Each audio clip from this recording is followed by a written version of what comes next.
Bonjour à tous, merci, merci d'être venus sur cette session où on va parler un peu de DevOps, un peu de déploiement, un peu de tout ça avec Git, Jenkins et Nexus qui entrent dans un IBMI. C'est pas le début d'une mauvaise blague, c'est quelque chose que j'essaye un peu de promouvoir. Alors j'avais essayé de le faire en 20 minutes en début d'année, j'étais allé aux États-Unis. Bon, il y a 3 personnes qui étaient venues, pas mal. Disons que là, statistiquement, déjà, j'ai un petit peu plus de monde, donc c'est sympa. Ça montre sûrement de l'intérêt pour le sujet, vu qu'on essaye de promouvoir l'adoption de guides sur IBMI, d'outils un peu modernes. Gauthier, on parlera mieux que moi, je pense. Mais voilà, donc l'idée aujourd'hui, ça va être de parler de ces outils sur IBMI, avec un cas concret. Donc pour ma part, je suis Seb, IBM champion depuis 2 ans maintenant. Je travaille activement, je participe activement au développement de Code4Ride, donc l'extension que j'espère vous utiliser pour vos développements sur IBMI à travers VS Code. Voilà, donc je fais partie de l'équipe qui gère le projet et qui tâche d'y participer activement. Et j'ai aussi cette année travaillé, juste, on va dire par plaisir, si bizarre que ça puisse paraître, sur un plugin Jenkins open source pour justement faire communiquer Jenkins avec l'IBMI via des pipelines Jenkins. On va y venir après, vous inquiétez pas. Voilà, mais je me suis dit ça pouvait être intéressant pour essayer de promouvoir un petit peu le DevOps et l'adoption d'outils d'automatisation sur IBMI, autre que ce qu'on connaît sur l'IBMI même.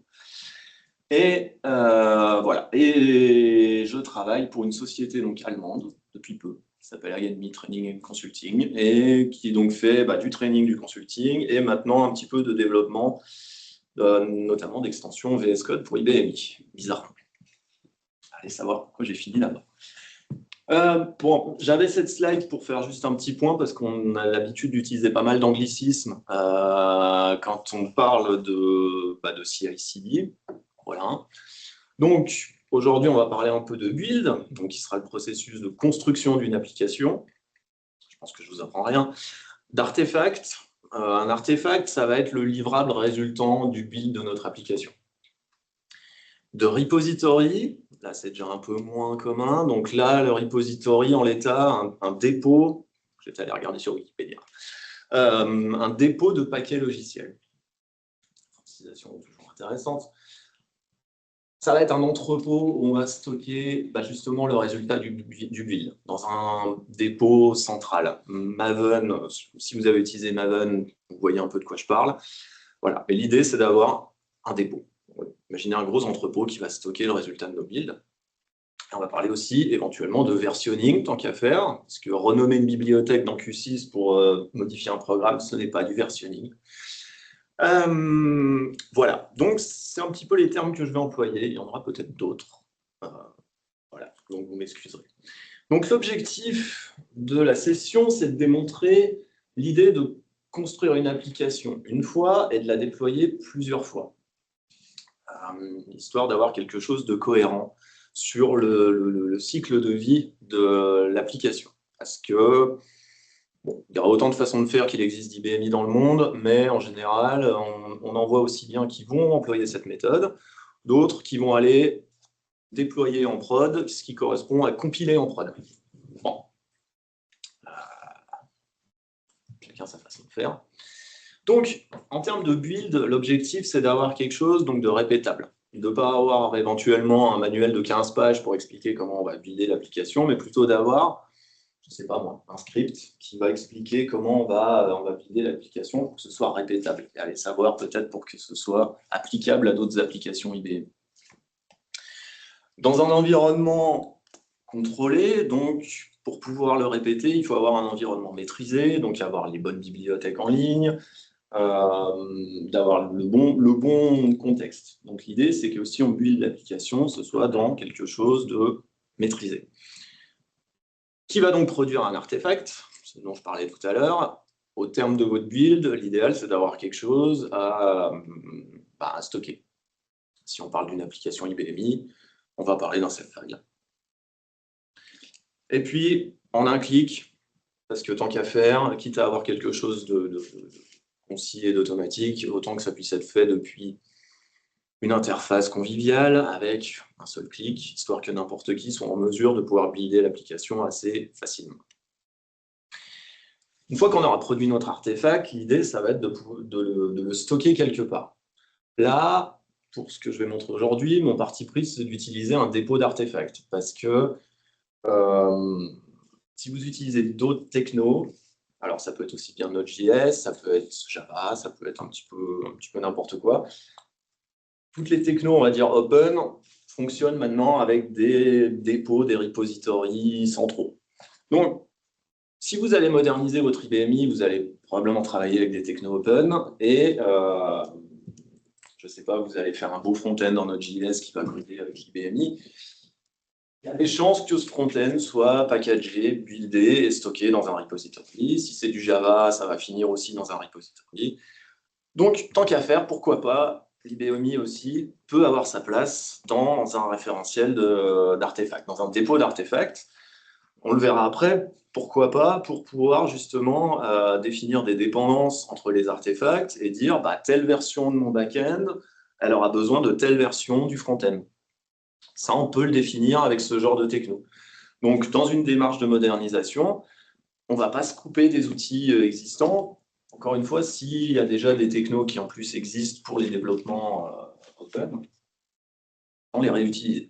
Donc, l'idée, ça va être d'utiliser ce dépôt d'artefacts pour stocker le résultat du build. De pouvoir avoir aussi donc, la notion de versionning. J'ai réutilisé des termes qui sont propres un peu à Maven, qui sont les snapshots et les releases. Mais ça aussi, c'est intéressant parce que c'est de se dire, tant qu'on est en snapshot, la version sur laquelle on est en train de travailler peut être modifiée. Par contre, au moment où je produis une release, c'est terminé. La release, elle est cimentée, on n'y touche plus. Normalement. Bon. Mais au moins, c'est ce que permet un peu de faire cette méthodologie. De se dire, voilà, j'ai ma release, c'est ce qui a été testé par la QS, qui a été validé, maintenant c'est ça, terminé, on n'y touche plus. Histoire d'avoir la certitude que ce qu'on va installer a bien été validé. C'est un peu l'idée de ce projet. Ce qui rejoint bon, la sécurisation, le fait de stocker dans un référentiel d'artefacts apporte aussi donc, de la traçabilité et de la sécurisation parce que c'est un service qui est dédié à ça, dont l'accès va être protégé par un login mot de passe, par exemple. Pas forcément stocké sous la forme de fichiers indépendants sur un dossier, donc n'importe qui ne pourra pas aller trifouiller dans les fichiers. Donc voilà, ça apporte aussi une petite notion de sécurité. Et comme je le disais, le référentiel d'artefacts peut être partagé par d'autres applications. Donc tant qu'à faire, autant intégrer l'IBMI dans l'écosystème existant. Et enfin, une fois qu'on a fait le travail de builder et de stocker, on va quand même vouloir déployer l'application. Donc là aussi, on va définir un processus de déploiement qui lui aussi va être répétable, qui va pouvoir être exécuté via un clic, allez, deux peut-être, qui va aussi offrir une certaine traçabilité. On va parler de Jenkins, mais voilà, Jenkins permet d'automatiser tout un tas de choses. Vous pouvez faire papa-maman avec Jenkins, grosso modo. Mais dans le cas qui nous intéresse, on a la traçabilité du build, on peut attacher les logs de déploiement ou même de build au job Jenkins, donc, et tout ça via une interface web, donc ce qui est quand même plus sympa que d'aller voir une job log, par exemple. Et on a toute la traçabilité complète de ce qui s'est passé. Voilà. Et l'idée, encore une fois, et surtout, c'est de déployer le même livrable partout. De ne pas dire, je vais d'abord rebuilder ma partie sur IBMI pour ensuite la déployer dans le même processus. Là, c'est vraiment l'idée de dire, j'ai un paquet, je l'ai validé, peut-être même signé. Hein, hier matin, Nathanaël parlait de la signature des objets sur IBMI. Tant qu'à faire, vous pouvez aussi signer vos save files et les stocker signés dans votre dépôt. Voilà, c'est un petit peu l'idée du jour. Maintenant, on va parler des outils. Et en ce qui concerne les outils, je suis allé faire mon marché dans l'open source. Déjà parce que c'est facilement accessible. En plus, c'est gratuit. Donc, tant qu'à faire, si on veut s'amuser un petit peu avec, c'est toujours ça de prix. Voilà. Et aussi, ce sont des outils, des outils qui sont maintenus, on va le voir, qui sont encore actifs. On peut avoir des projets open source qui tendent à décrépir. Là, non, là, ce sont des projets qui sont maintenus par une communauté qui est plutôt active. Donc, mon application, au moins pour ce que je vais vous montrer aujourd'hui, mon application est stockée sur GitLab. Elle l'était sur GitHub jusqu'à hier soir, jusqu'à ce que GitHub décide de faire, on va dire, une Cloudflare et de tomber en rade. Donc, je retestais ma démo à venir, voilà, et d'un coup, voilà, ça tombe en rade. J'ai passé une petite demi-heure à me dire qu'est-ce que j'ai bien pu faire dans mon processus, pourquoi ça plante forcément la veille. Jusqu'à ce que je me dise, je vais regarder sur GitHub quand même s'il ne se passe pas un truc, et il y avait une jolie page qui expliquait hey, on a des problèmes, on est en train de bosser dessus. Bon, a priori, c'est résolu, enfin, je pense quand même. Mais pour plus de sûreté, j'ai bougé mon application sur GitLab. Ce qui, soit dit en passant, n'a pas pris très longtemps. Donc, ce qui fait que ce sont des choses qui sont relativement flexibles aussi. Pour le build, je suis parti d'une application qui utilisait Gmake. Vu que mon appli est sur un dépôt Git, bon, il va falloir utiliser des techniques de build en dehors du 5250, mais on ne va pas passer par des commandes 5250 depuis un émulateur. Donc, il faut trouver un moyen d'orchestrer le build. Et donc là, je suis passé par Gmake, qui est un standard, qui est disponible sur IBMI.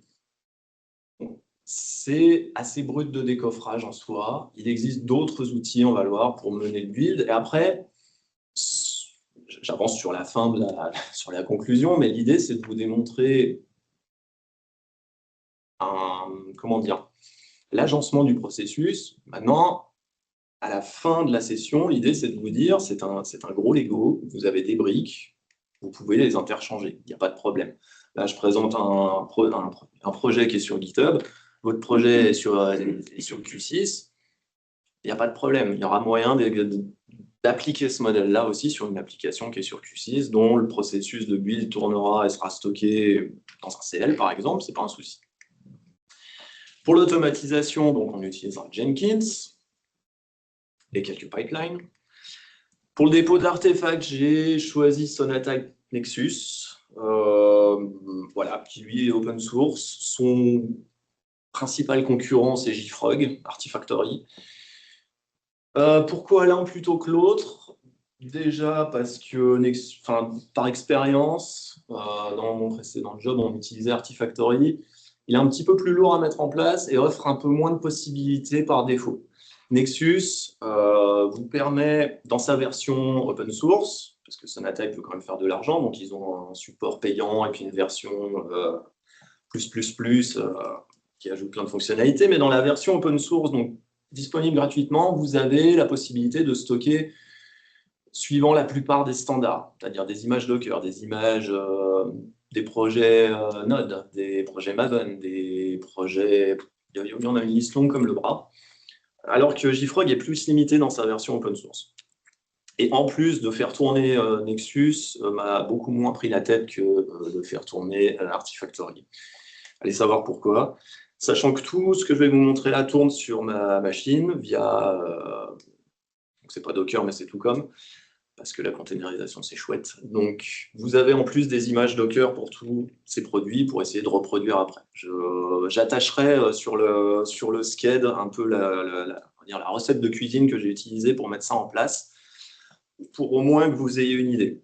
Il y a un peu de configuration à droite à gauche, mais quand même, je l'attacherai avec. Mais voilà, c'est tout avec des outils du marché et tout avec, là pour le coup, avec Docker. Donc pour tester, vous pouvez le lancer, vous testez, puis quand c'est fini. Je pouvais me permettre une petite question. Bien sûr. Même question par rapport à la ligne du dessus. Qu'est-ce qui t'a fait choisir Jenkins par rapport à GitLab CI, par exemple? J'ai bien compris que c'est des Lego qu'on choisit un peu. Hein. Qu'est-ce qui, toi, t'a fait faire ce choix-là? Parce que moi, j'en ai fait un autre. Ouais. C'était pour savoir justement ce qui t'a poussé à choisir Jenkins. Alors, ce choix-là, ça va être déjà par expérience, parce que j'avais de l'expérience avec Jenkins. Pareil, dans mon précédent boulot, je m'occupais de la Software Factory, donc de tout ce qui était le build des applications, toutes plateformes confondues. Donc, j'avais pas mal d'expérience avec Jenkins. En plus, je peux prêcher pour ma paroisse avec le plugin en question, là, IBMI Step. Donc, même blague qu'hier, c'est du circuit court, du développeur à l'utilisateur. C'est du bio. Et parce que, du coup, GitLab CI, j'ai plus tendance à penser que si on part avec GitLab CI, il faut aussi utiliser GitLab. Alors là, dans l'occurrence, j'utilise GitLab, mais avant, j'étais sur GitHub. Le truc, c'est que voilà, via le plugin, alors je ne touche pas de commission sur le plugin, hein, donc j'en parle librement, mais l'idée, c'est de simplifier aussi l'accès à l'IBMI et l'interconnexion entre Jenkins et l'IBMI. Sur GitLab CI, je ne sais pas quel est le niveau d'intégration, je ne pense pas qu'on ait des plugins ou des extensions qui permettent d'attaquer directement l'IBMI. On peut probablement lancer un runner GitLab sur l'IBMI et puis lancer des opérations ou se connecter en... Je ne sais pas, je n'ai pas testé, moi je me contente de balancer des jobs via SSH en fait. Voilà, j'allais dire après, au mieux, la porte d'entrée, ça va être SSH. Bon. Mais effectivement, via l'open source, je me demande si on ne peut pas installer un runner. C'est sûrement une bonne piste aussi. Ça peut marcher. Moi, l'idée après avec Jenkins, ça marche. Ça, c'est une bonne. Voilà. Je n'ai pas pensé à celle-là, mais ouais. Ça marche. Tout comme, sans même parler du plugin, Jenkins peut utiliser des nœuds, des sortes de runners aussi, mais qui marchent en SSH. Donc, on peut installer un runner Jenkins sur IBMI. Vous pouvez installer Jenkins sur IBMI. À ce compte-là aussi, c'est du Java. Vous installez Java 17, faites tourner Jenkins sur IBMI. C'est aussi un point en plus pour Jenkins, je dirais, c'est qu'on peut l'installer sur IBMI, ne serait-ce que pour tester, sans avoir à contacter l'IT pour ouvrir une VM, ouvrir un port, ouvrir tout ça. Et vu que c'est en Java, on peut utiliser la toolbox JT Open et ça permet d'accéder plus facilement à IBMI et d'obtenir plus d'informations en retour. C'est aussi l'intérêt de la Ah oui, là, ton Jenkins, tu l'as installé via l'open source sur le i. Alors, pas dans mon cas présent. Dans mon cas présent, il tourne sur Docker, disons, dans un container, et je me connecte à l'IBM. Okay. On pourrait le faire tourner sur IBM. C'est le point. Mais voilà, là, c'est suffisamment flexible pour dire soit ça tourne sur le i, soit pas. Voilà. C'est au choix. Clairement, au runner où il faut une VM séparée ou un Docker. Ok, d'accord. Il faut, excuse-moi, je n'ai pas entendu. Il faut une VM séparée pour le runner. Il n'est pas installable. En tout cas, je n'ai pas réussi à l'installer sur un IP. J'ai jamais tenté l'expérience, mais un jour.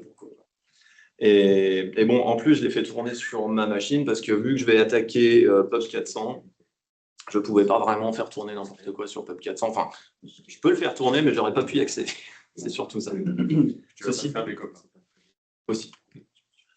J'ai envie de rester du bon côté de Holger. Okay. Et donc, dans mon processus, j'ai mis un peu de code qui va être Maven, qui me permet de, on va dire, de gérer la communication avec le dépôt Nexus.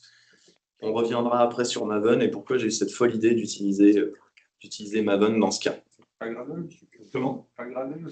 J'ai jamais essayé Gradle, là c'est pareil. C'est par expérience que je suis allé sur Maven, mais j'avais pensé à Gradle aussi, mais je ne sais pas ce que ça peut donner. C'est vachement plus flexible que Maven. A priori, ouais. Ah, Oui, Maven, il est c'est pas du XML. Maven, il est très comme ça. Et puis c'est pas du XML déjà. Non, c'est moins verbe. Mais voilà, du coup, j'ai quand même quelques alternatives à proposer. Comme je le disais, on a plusieurs briques possibles dans le processus.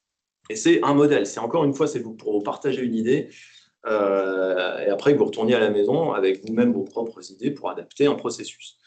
Donc, pour le dépôt de code source, on en a une ribambelle. Les clients habituels, GitHub, quand il marche, Bitbucket, Azure ou Gitbucket, qui est un projet open source qui est écrit en Kotlin, donc qui tourne en Java, et qui peut être installé sur IBMI.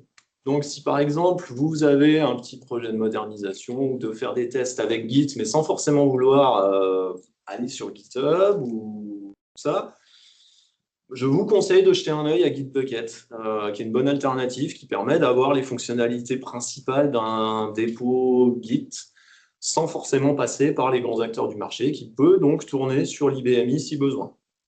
C'est déjà 2 briques qui peuvent tourner sur l'IBMI, on est pas mal. Mais voilà, vous avez le mécanisme des pull requests, des issues, de la petite gestion de projet qui va bien.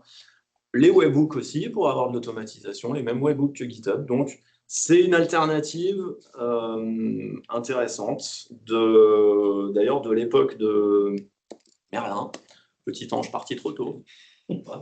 IBM mettait en place Bitbucket sur IBMI pour faire ses démonstrations. Et c'est compatible avec Service Commander aussi. Donc pour le build, donc j'ai Make. Alors j'ai mis Bob for IBMI, qui n'est pas Project Bob, et qui depuis hier soir, le temps que je roupille, il a changé de nom pendant la nuit. Ah, ça s'appelle comment là? Toby. Parce que quand j'ai vu Projet Bob, j'ai dit, mais ils sont cons. Edmund d'IBM qui s'occupe du projet a transpiré très fort quand IBM a imposé Project Bob. Bon. C'est Toby. Voilà, ça va, c'est devenu Toby dans la nuit. Ça a été officialisé, c'est Toby. Donc Toby, The Object Builder for IBMI. Voilà. Donc c'est devenu Toby, mais j'ai pas corrigé, donc ça reste. Ça en build, c'est. Il y aura droit à une chaussette ou pas? La 8e merveille du monde, quand même. Toby. Toby, c'est comme. Disons que par rapport à ce qu'on a, qui est limité, c'est pas mal. En gratuit. En gratuit, oui, c'est un peu tout ce qu'on a aussi. Oui, mais je veux dire, oui. Il est bien. Oui, il est bien, et puis il est aussi outillé du côté VS Code. Question au fond qui était.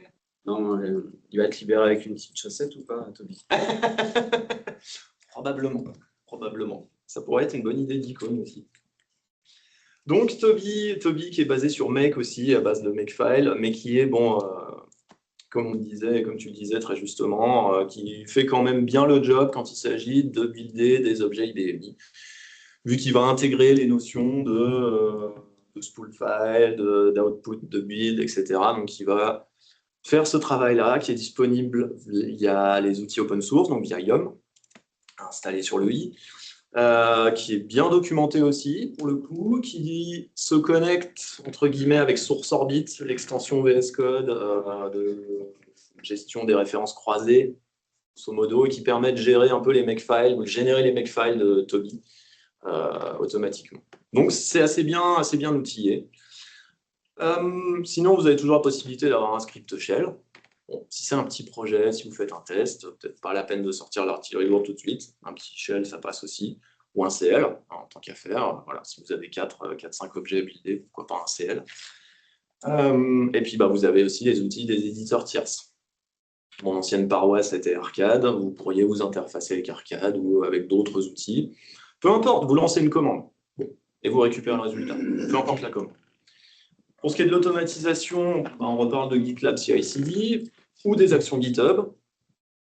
C'est un peu les deux seuls que j'avais en tête. Je ne sais pas si d'autres serveurs d'automatisation existent. Je pense qu'Azure DevOps propose aussi des solutions à base de runner. Voilà. Mais bon, j'ai une petite affection pour Jenkins quand même.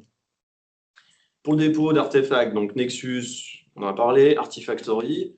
Après, pourquoi pas un dossier partagé, ma foi, ça reste un dépôt de quelque chose, quitte à stocker quelque chose quelque part. Vous n'avez pas forcément les droits d'installer un Nexus, un Artifactory. On le pose sur l'IFS et puis ça ira bien. Bon, ça peut être l'alternative. L'IFS, on peut l'attaquer en SSH, on peut l'attaquer en FTP ou SFTP, ou d'autres manières. C'est toujours un moyen de stocker un artefact. Bon. Et puis, la colle, je parlais de Maven, sinon ça peut être du script shell pour orchestrer un petit peu tout ça. Alors, parlons de Jenkins, du coup, et des pipelines, et du plugin qui va avec pour se faciliter la vie. Ce qui, soit dit en passant, le plugin pourrait être remplacé par des appels en SSH, mais c'est juste que là, on va essayer de faire les choses un peu plus simplement et dans un contexte IBMI avec lequel on est familier. Donc, l'idée, c'est d'avoir un processus dans Jenkins, ce qu'on appelle les pipelines. C'est un processus qui est scripté, qui est défini par du code. Donc, vous faites du Hascode, ce qui est quand même assez pratique, parce que le Hascode, ça peut être stocké soit dans le job Jenkins directement, soit dans le dépôt, soit dans l'application. C'est-à-dire que l'application peut embarquer son pipeline Jenkins.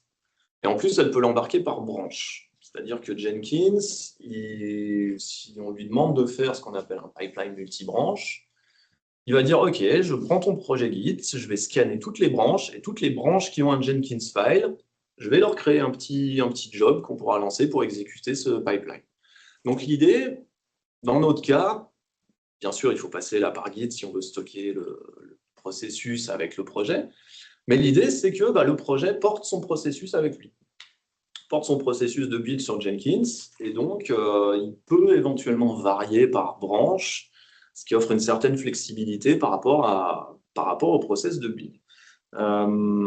J'ai mon petit projet ici qui est ouvert dans VS Code, et j'ai mon Jenkins file qui est là, qui contient mon processus de build. On va revenir un petit peu dessus après quand je parlerai du processus, mais voilà, là c'est ce que j'avance, c'est que mon processus, je l'ai intégré dans mon projet. Donc mon projet décrit son processus, c'est pas indépendant, c'est pas stocké forcément à deux endroits. Vous n'êtes pas dans Git, vous voulez faire un essai, c'est pas un souci, vous pouvez décrire votre pipeline dans un job Jenkins. On les verra tout à l'heure, j'ai les deux. L'idée, donc, c'est de décrire la logique de build, mais aussi, pourquoi pas, de test. Vous allez pouvoir lancer des tests unitaires sur vos projets IBMI. Ça bouge un petit peu de ce côté-là avec RPG Unit Test et des outils qui permettent donc de lancer des tests unitaires sur du RPG. Autant le brancher là-dedans, surtout qu'il y a des chances que RPG Unit produise un rapport qui puisse être visualisé depuis Jenkins. C'est toujours ça de prise, c'est toujours plus sympa que de regarder une job log. Et puis, on va aussi pouvoir décrire via Jenkins la logique de déploiement. Donc, le déploiement, après, libre à vous de faire comme vous souhaitez. Le déploiement peut faire partie du processus de build si on est dans de l'intégration continue, pas de problème, ou ça peut être un process de build à part. Voilà. Voire, ça peut très bien être deux jobs à part, mais le job de build peut demander au job de déploiement de se déclencher à la fin du build. Ça, ce sera selon votre niveau d'avancée dans le CI/CD. Mais en plus, avec les pipelines, l'idée, c'est d'avoir une interface un peu sympa. Les screenshots en thème sombre ne sont toujours pas géniaux, mais on le verra après. Il y a des facilités de visualisation dans GitHub aussi pour monitorer l'avancement d'un job, ce qui est toujours agréable. Il y a même le plugin qui s'appelle Blue Ocean, je crois, qui lui aussi permet une visualisation vraiment dynamique et avancée des pipelines. Donc, plus vous mettez les pieds dans les pipelines, plus ça devient sympa. Donc, un mot sur le plugin Jenkins, bien sûr open source, on n'est pas des sauvages, qui est disponible sur le marketplace Jenkins. Donc, si vous installez un petit Jenkins dans un coin, vous l'avez à disposition tout de suite dans le marketplace. Vous cherchez même IBMI Steps, vous l'installez, terminé, c'est à disposition. Ça fournit les différentes opérations que j'ai listées ici. Donc, on va aller chercher, encore une fois, la simplicité. On n'a pas forcément besoin d'aller faire des choses compliquées sur IBMI pour orchestrer le tout. On va vouloir lancer des commandes, récupérer le résultat de la commande, parcourir les messages éventuellement, lancer une commande via le shell, exécuter du SQL, récupérer le résultat et parcourir le résultat, vu qu'en plus on a les services SQL maintenant. Encore une fois, je rejoins ce que tu disais hier, Gauthier, pendant ta session, c'est qu'il y a 10 ans en arrière, c'était un peu plus compliqué. 10 ans en arrière, Code4i n'aurait pas pu exister. Donc voilà, via le SQL, on peut déjà faire plein de choses.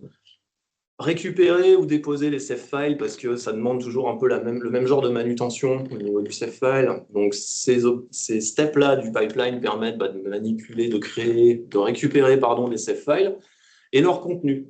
On y reviendra parce que c'est un petit peu la touche sympa du process, c'est d'avoir le contenu du save file à disposition sans avoir à aller sur l'IBMI pour savoir ce qu'il y a dedans.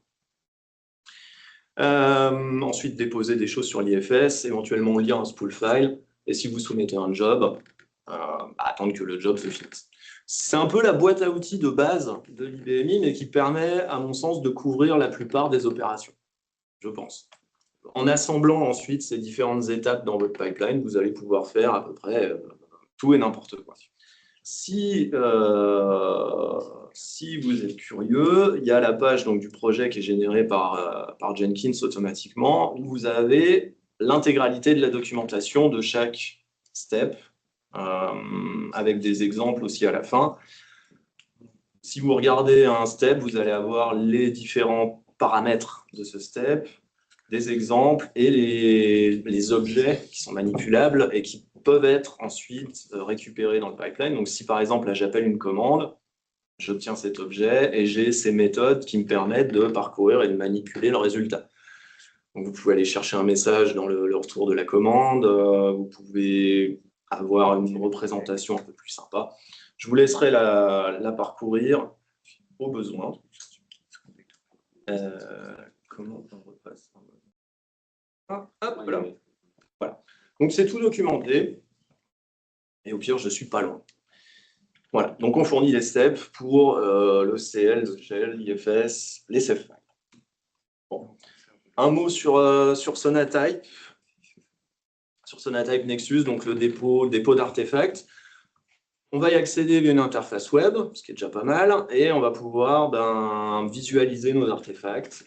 Et on va pouvoir y stocker des artefacts, des paquets, des métadonnées, ou stocker un petit peu tout ce qui vous arrange. Comme je le disais, Nexus supporte tout un tas de types d'artefacts différents où vous pouvez stocker vraiment un paquet de choses et les visualiser si tant est que vous ayez les droits.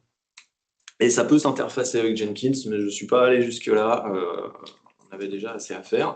Et donc, la version community et open source, dispo gratuitement, installable où vous voulez. C'est du Java, donc je suppose que ça peut tourner sur IBM. Je ne suis pas allé tester, mais ça doit pouvoir se faire. Voilà.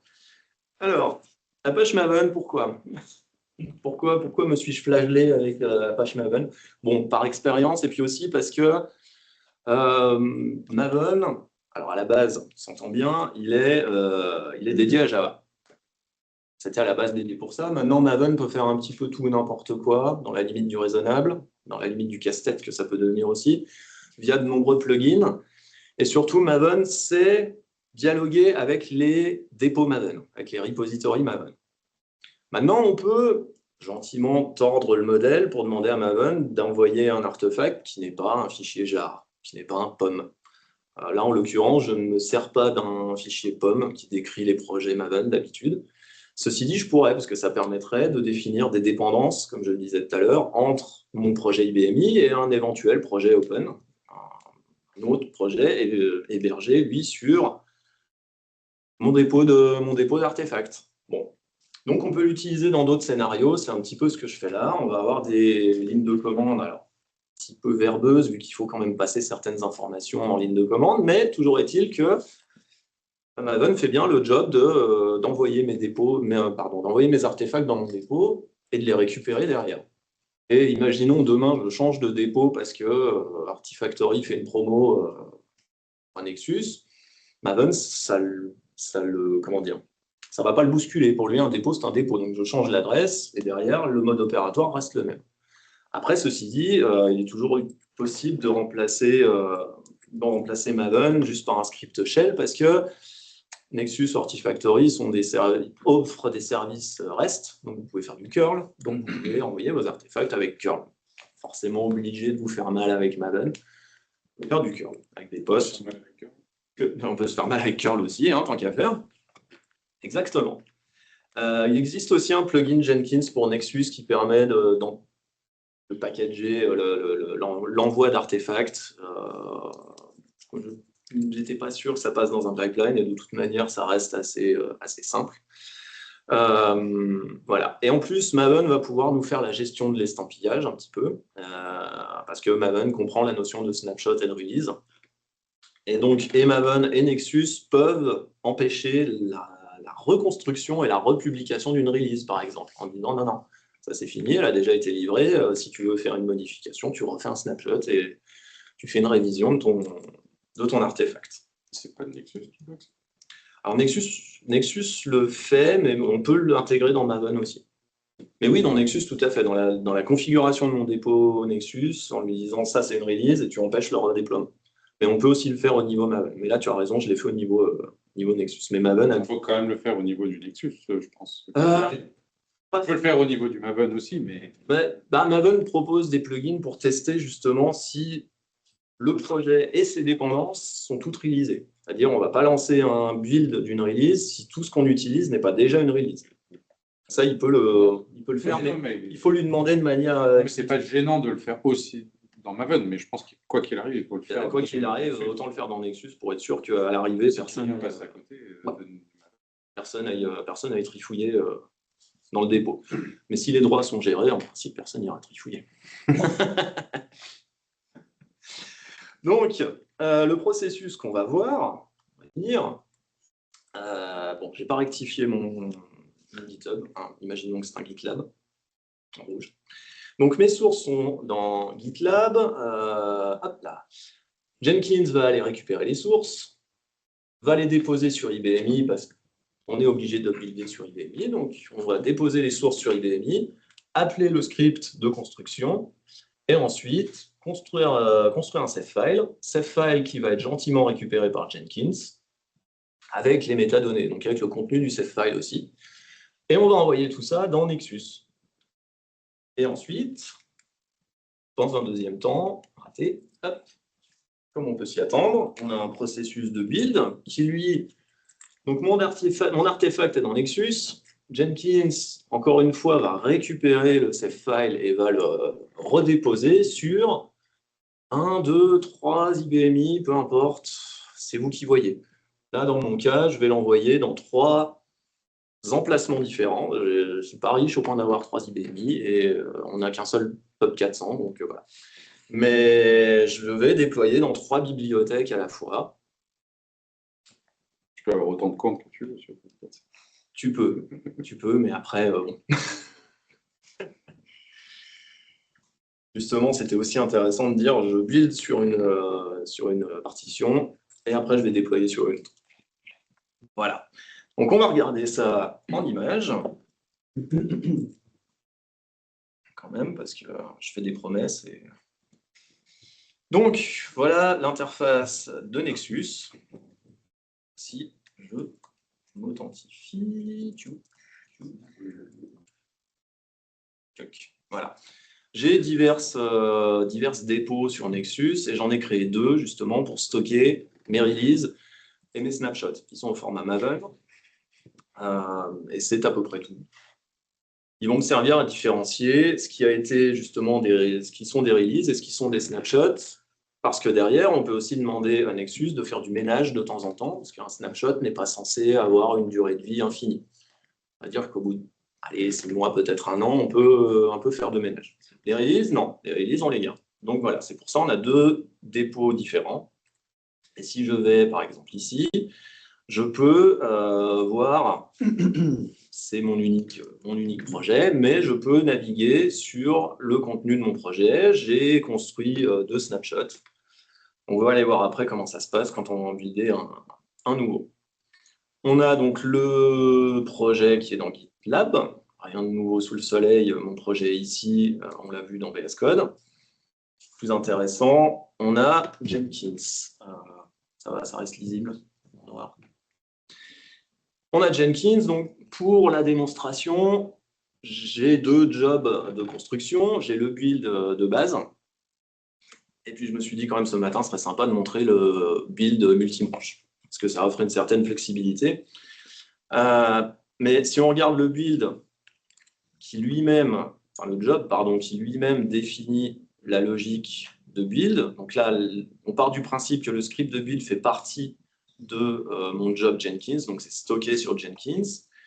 Là, vous avez la syntaxe d'un pipeline Jenkins. Je ne vais pas aller dans le détail, j'ai envie de vous perdre avant de manger, ce serait dommage. Simplement, ce qu'il fait là, c'est récupérer les sources depuis Git. On va cloner le repository Git. On va effectuer des opérations sur un IBMI. Donc là, en fait, j'ouvre un bloc dans mon pipeline pour effectuer ensuite des opérations IBMI qui vont être connectées à cet IBMI. Vous ouvrez un contexte et vous exécutez des choses dedans. Donc, je vais définir une bibliothèque de build. Je vais appeler le RRMDIR pour faire de la place, pour faire propre. Déposer le projet que je viens de cloner, je vais l'envoyer sur l'IFS et je vais nettoyer ma bib de build et ensuite, via le shell, parce que j'utilise make, donc je vais passer par l'appel du shell pour avoir le retour des commandes shell. Si j'appelais directement, je pourrais utiliser IBMI command et appeler QCMD exec pour effectuer mes opérations, mais je n'aurai pas forcément le bon retour. Il faut faire d'autres opérations. C'est pour ça que le shell exec permet d'encapsuler tout ce qui est nécessaire pour faire des appels shell depuis le 5250. Soit dit en passant, on pourrait se connecter en SSH et appeler le script de build, mais on veut rester dans notre contexte et garder les choses simples, tant qu'à faire. Donc j'appelle mon script de build, je vais attacher le résultat du build à mon job Jenkins pour pouvoir le visualiser au besoin, parce que c'est assez verbeux, donc je ne vais pas tout imprimer dans le job Jenkins. Je vais créer mon save file, sauver la bibliothèque dedans, et ensuite appeler le IBMI get save file pour télécharger le save file depuis l'IBMI. Donc ça c'est pareil, ça va encapsuler le copy to stream file sur l'IFS et le téléchargement du save file. Mais autant gagner du temps, on lui indique un save file, on lui dit je veux le récupérer. En sortie de ça, on a le contenu du save file. Au format JSON, on va avoir tous les objets que contient le save file et puis les métadonnées du save file qui vont avec.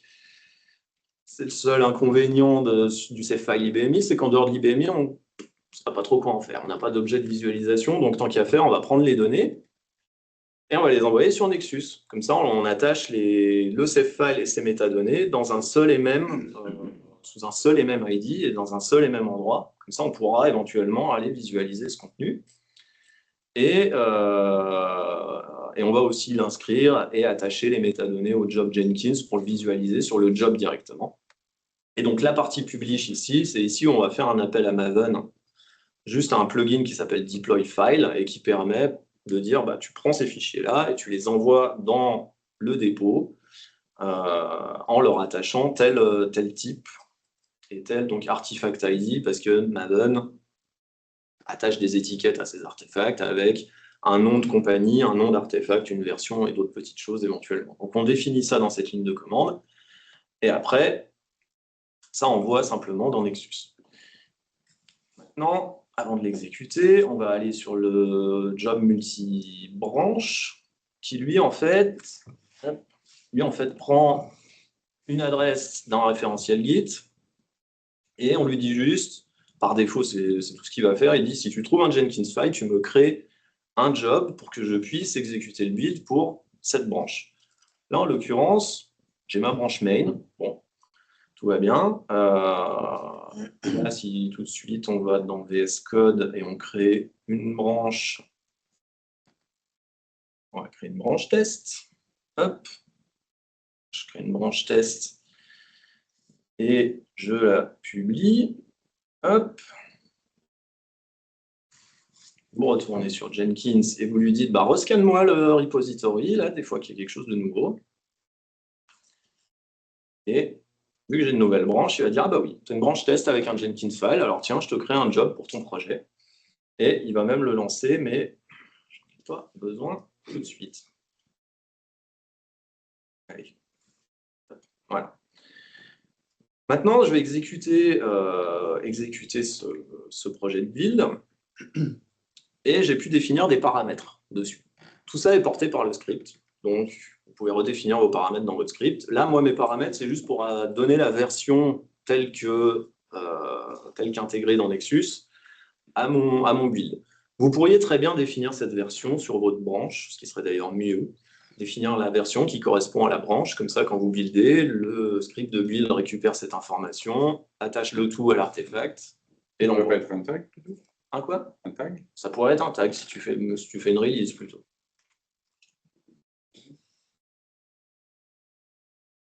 Je pense que l'attacher une version à une branche, c'est bizarre. Ta branche, c'est main, rester main. Oui, si c'est main, oui, mais après, tout dépend comment tu gères ton flux GitHub. Mais là, disons que je décide de construire la version 3 de mon appli. Hop. Là, vous avez l'exécution du pipeline sur Jenkins, donc qui est découpé suivant les steps. Si je reviens dans mon code ici, j'avais des stages. Et donc, dans chaque stage, j'ai différents steps. C'est ce qu'on retrouve ici.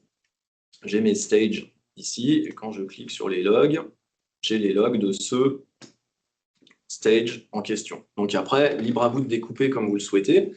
Mais au moins, la visualisation est tout de suite un peu plus sympa. Et en plus, vous savez combien de temps est passé sur chaque partie du build. Mais on peut aller regarder aussi ici le build en direct. Un de très foufou, là mes opérations se passent convenablement. On va appeler Maven, c'est un succès, c'est formidable.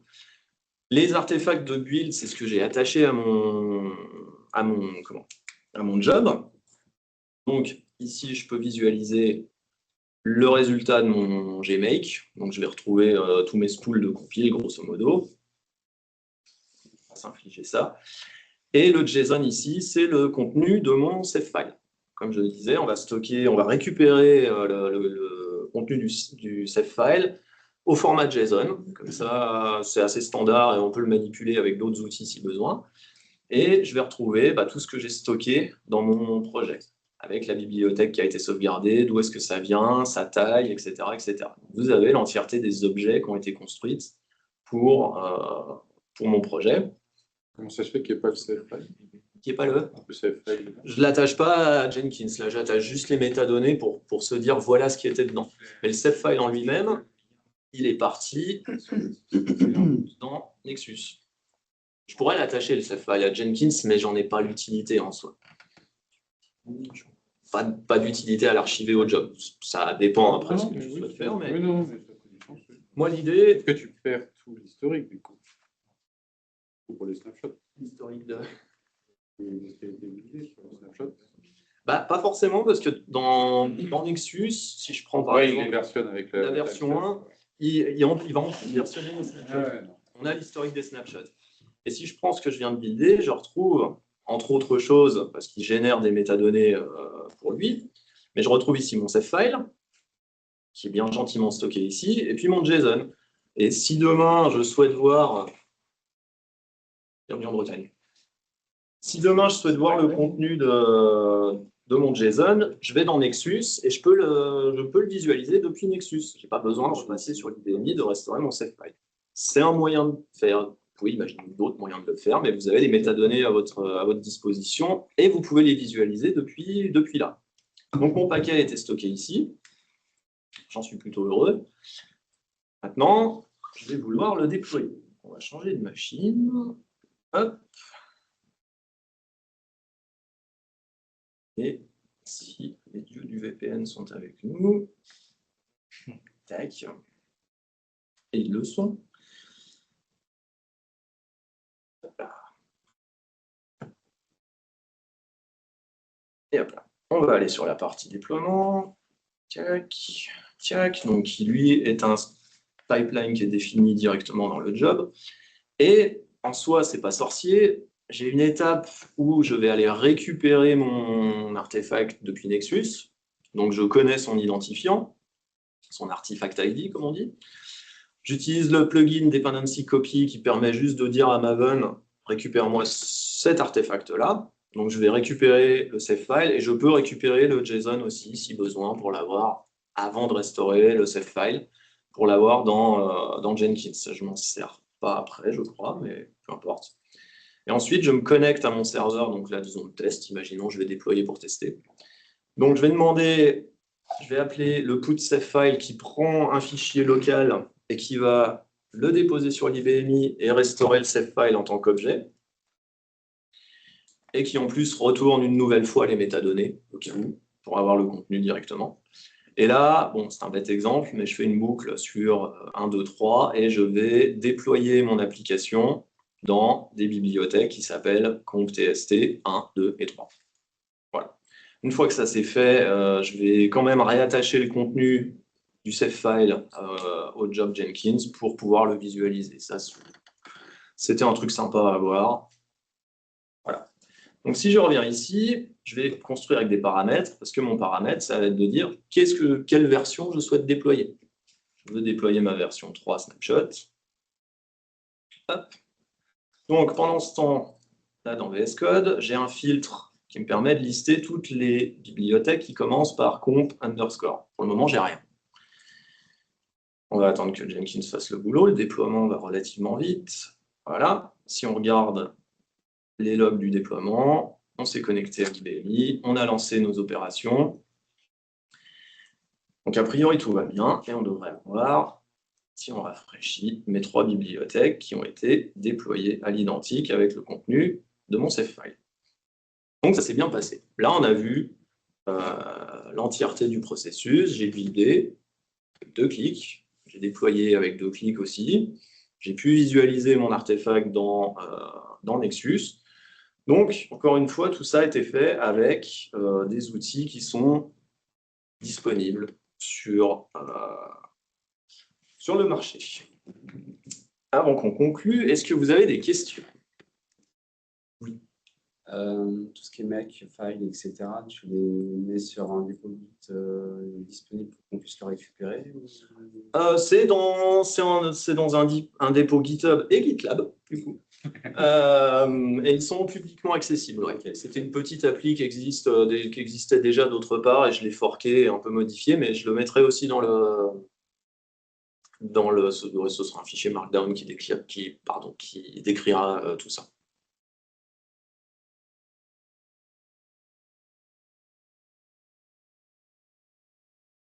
Alors, j'ai une question qui n'a rien à voir avec, mais qui parle de Jenkins. Il faut y aller, il faut en profiter. J'ai un ordonnanceur qui s'appelle SMO Opcon, toute la peau des fesses, qui est un très bon produit. Aujourd'hui, clairement, on lance des jobs à des heures avec la date un peu bizarre, genre le 5 du mois, mais il faut que ce soit le lundi ou autre chose. Si c'est un dimanche, il faudra que ce soit le lendemain, des choses comme ça. Est-ce que c'est des choses qu'on peut faire avec Jenkins ou pas, des dates un peu tu peux scheduler, tu peux ordonnancer, tu peux faire un peu tout ce genre de choses dans Jenkins. En plus, voilà, l'avantage des plugins, c'est un peu comme dans VS Code, tu fais ton marché et tu as des fonctionnalités de toutes parts. Mais dans Jenkins, si ce n'est pas de base, tu es sûr qu'il existe un plugin qui permet de scheduler ce genre de choses. Tu peux activer aussi d'autres choses qui sont, par exemple, Jenkins va aller interroger, si tu es sur un repository Git, il va aller interroger le repository. S'il y a une modif, on la build. Tu pourrais même faire l'inverse, c'est-à-dire plutôt que Jenkins aille interroger le repo, ça peut être le repo qui déclenche Jenkins. Il y a un webhook derrière. Voilà, il y a un webhook qui dit hey, j'ai eu un push, vas-y build, vas-y intègre, et là on commence à faire de l'intégration continue tranquillement. Mais tu peux faire ça via Jenkins aussi, dire ouais, voire même une expression cron. Donc tu peux pour faire le lundi, le 5, sauf si c'est un dimanche prochain avec cron. Oui, c'est plus compliqué, ouais. C'est plus compliqué, mais bon. Ah, mais sinon, il y a Advanced Job Scheduler qui est gratuit maintenant. Ouais, mais qui doit être multiplateforme. SSH. Ça peut marcher. Et en termes de...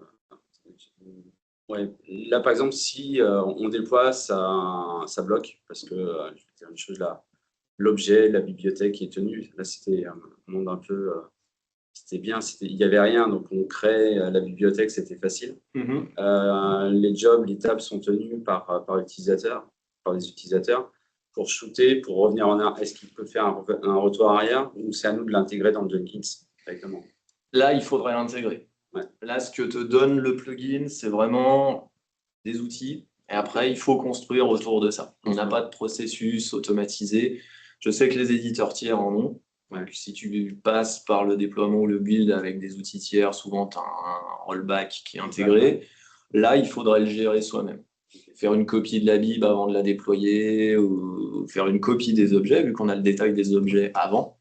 Via les métadonnées du save file, tu peux à l'avance dire ça, je vais le mettre de côté, ça aussi, ça aussi, ça aussi. Mais il faut l'implémenter toi-même. Là, j'essaye de rester open et en dehors des outils payants. Ouais. Ça demande aussi un changement de philosophie, parce que là, on voit que quand on déploie l'application complète à chaque fois. Là, oui. Alors que sur IBMI, on a plutôt tendance à faire des livraisons par Delta. Alors, c'est une bonne remarque. Là, j'ai pris la facilité. Gmake va tout construire, effectivement. On parlait de Toby tout à l'heure. Toby peut faire du build, on va dire, incrémental et ne construire que ce qui a besoin d'être construit. Oui, enfin, ça dépend s'il a les bonnes infos. Mais... Oui, non, mais si tu le paramètres mal, d'accord. Voilà. Mais c'est l'idée. Et donc, l'idée, voilà, c'est effectivement de ne pas tout déployer. Là, c'est facile avec mes 4 objets, j'ai l'air mignon. Mais effectivement, sur une grosse appli, on ne va pas aller tout rebuilder. L'idée, effectivement, est de ne pas tout rebuilder et d'avoir un set file assez concis pour pas tout écraser. Mais l'idée est justement pas de changer la philo et de déployer 2, 3, 4 gigas d'objets à chaque fois, effectivement. Et Toby permet de faire de l'incrémental à ce moment-là. D'accord. Une autre question. Je ne sais pas si tu as déjà essayé d'utiliser des analyseurs de code comme Sonar ou autre. Ouais. Et est-ce que tu as pu l'utiliser dans un environnement professionnel? Voir un petit peu ce que ça pouvait rendre. Oui. Ah, et dans ma précédente vie, on utilisait SonarCube pour scanner le code Java. Parce que SonarCube peut scanner le RPG, mais en payant, en mode entreprise. Je précise, dans la boîte où je fais l'IBMI, mais je suis aussi développeur Java. Ok. Je fais les deux. C'est pour ça, c'est justement que là, on essaye de mettre en place Git chez nous. Et on me fait la patate chaude avec un collègue. Donc, c'est justement pour savoir s'il y aurait possibilité d'utiliser aussi SonarCube, comme il y a certaines pratiques de dev côté UMI, si on peut les mettre en linter et mettre quelques analyses, ça pourrait être pas mauvais. Il faudra, sur SonarCube, donc soit tu vas avoir la version entreprise, mais qui est payante et pas forcément donnée, à mon avis, qui pourra faire de l'analyse RPG. Il y a des outils, notamment, enfin, je sais au moins qu'Arcade fait ça parce que c'était le produit dont je m'occupais, donc oui, ça existe, qui fait de l'analyse de RPG, CL et compagnie. Après, je pense que ça peut aussi s'implémenter, avoir des règles de lint assez simples, mais il faudrait se le faire un peu soi-même, avoir une procédure qui va lire le code, le parser un peu et puis ressortir les... Ajouter juste le linter au niveau de Jenkins pour... Ouais, mais il n'y a pas de linter RPG. À ce Il y a titre, un RPG de VS Code. on pourrait l'extraire et puis en faire quelque chose, mais pour le moment, il est dans VS Code. Il est dans VS Du Code. coup, c'est du JavaScript. Donc, Oui, ça peut tomber à côté.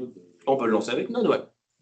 Le tout, c'est qu'il puisse être extrait de l'extension, ce qui est faisable sans problème, mais il faudrait faire le 5 minutes, mais c'est possible. Mais c'est faisable, c'est faisable. Après, tant qu'à faire, autant avoir le linter d'activer dans VS Code, ça fera déjà ça gagner.